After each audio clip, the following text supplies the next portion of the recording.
During his brief remarks from the Rose Garden about the protests against police brutality and institutional racism, Donald Trump said this: I am mobilizing all available federal resources, civilian and military, to stop the rioting and looting, to end the destruction and arson, and to protect the rights of law-abiding Americans, including your Second Amendment rights. Wait, what? What do Second Amendment rights have to do with any of this? Let's decode. In 2008, the Supreme Court found the Second Amendment protects the rights of individuals to possess a firearm unconnected to malicious service, and to use that firearm for traditionally lawful purposes, like defending oneself within the home. Now, have you heard of protesters preventing the rights of individuals from using firearms to defend themselves in the home? No? Okay.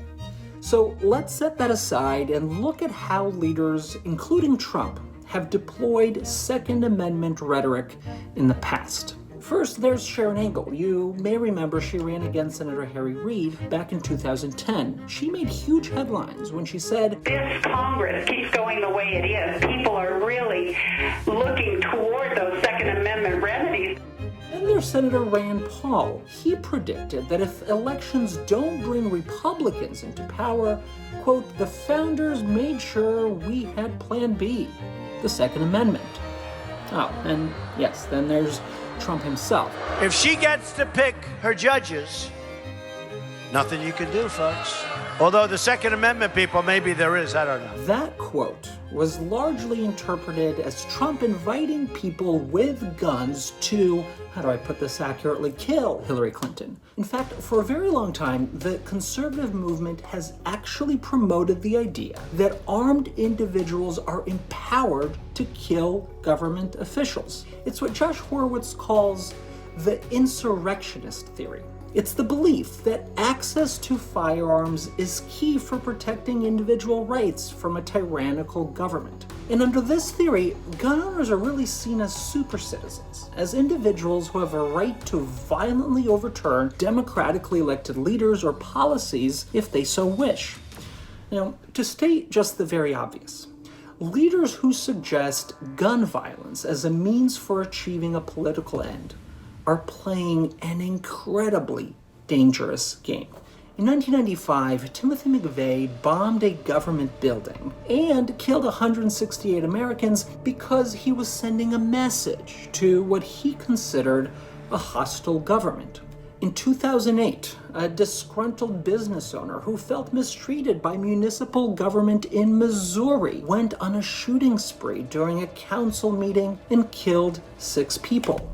Last month, armed intimidators held rallies in public spaces, at the homes of government officials, and even stormed the capital of Michigan to try to convince leaders to lift COVID-19 restrictions prematurely.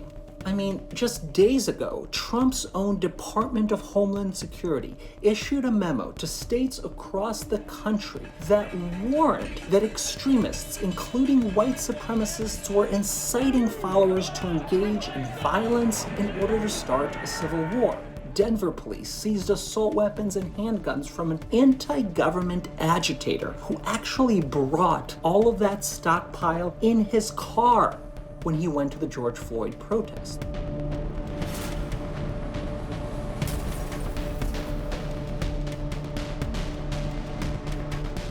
So Trump refers to Second Amendment rights. He's speaking to a conservative audience that has spent decades internalizing the idea of insurrection.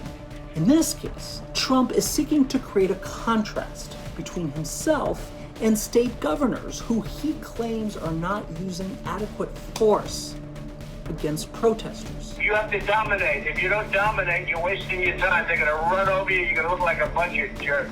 He is inviting individuals who have stockpiled firearms for years to use those firearms. And we better hope they don't listen.